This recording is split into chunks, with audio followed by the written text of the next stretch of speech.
இன்னைக்கு பார்த்தீங்கன்னா என்ன குழம்பு வைக்கலாப்பான்னு கேட்டால் எங்கள் வீட்டு பிள்ளைய ஏம்மா நீங்கள் எந்த குழம்பும் வைக்க வேணாம் எனக்கு முருங்கைக்கீரை போட்டு தண்ணி சாறு வச்சு கொடுங்கன்னுட்டுது.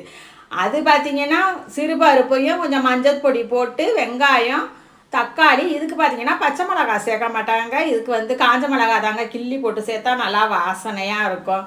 சில பிள்ளைங்க பாருங்கள் நான்வெஜ்ஜை தான் விரும்புங்க.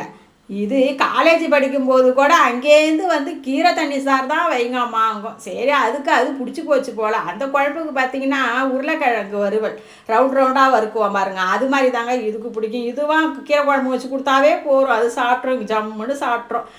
நான் கீரை குழம்பு வீடியோ நிறையா போட்டிருக்கேங்க அந்த ரெசிபி, அதனால் இதை நான் அப்படியே சும்மா தான் ஓரலாக எடுத்திருக்கேன். ஆனால் இது மண் சட்டியில் வைக்கும்போது நல்லா இருக்குங்க அந்த குழம்பு.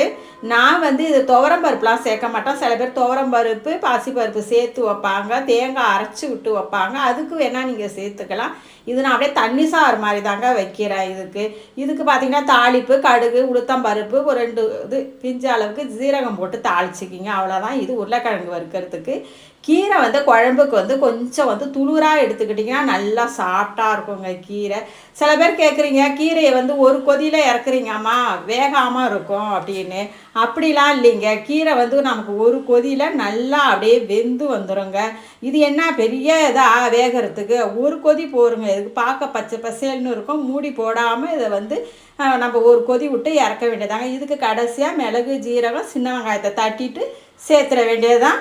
ஒரு கைப்பிடி அளவுக்கு நீங்கள் தேங்காய் அரைச்சி விடாமல் தேங்காய் துருவலை ஃப்ரெஷ்ஷாக அப்படியே சேர்த்து பாருங்களேன் அந்த குழம்புல, அதுவும் டேஸ்ட்டு நல்லா இருக்குங்க. சில பேர் அரைச்சி சீரகத்தோடு ஊற்றுவாங்க, அது எனக்கு பிடிக்காது. இப்படி தாங்க நான் தண்ணி சாறு செய்வேன், செம்மையாக இருக்குங்க. இந்த மாதிரி நீங்கள் தேங்காய் துருவலை சேர்த்து செஞ்சு பாருங்களேன்.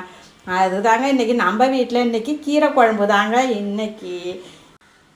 இதுக்கு உருளைக்கிழங்கு வறுவலும் ரெடி ஆகிடுச்சிங்க. இன்றைக்கி நல்லா எப்படி இருக்குது பாருங்கள், பார்க்கவே ரவுண்ட் ரவுண்டாக என்னமோ காசி மாதிரி வில்லையாக இருக்குது பாருங்கள். இதுக்கு கடைசியாக நம்ம நான் சோம்பு தூள் போடுவேன். 2 பூண்டு பள்ளி இடித்து சேர்த்துட்டான் நான் வெங்காயத்தை சேர்க்கும் போதே, அதை காட்டல.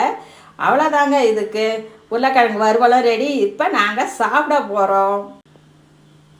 இதுக்கு நல்லா ஒரு மாம்பழமும் கட் பண்ணி வச்சாச்சு. இதுக்கு பார்த்திங்கன்னா பருப்பு துவையல் இதை மாதிரி, இல்லைன்னா துவரம்பருப்பை வறுத்து கொஞ்சம் தேங்காய் அரைச்சி அதோட சேர்த்து ஒரு துவையல் செய்வோம் பாருங்கள், அதுவும் இதுக்கு நல்லா பருப்பு துவையல் சூப்பராக இருக்குங்க.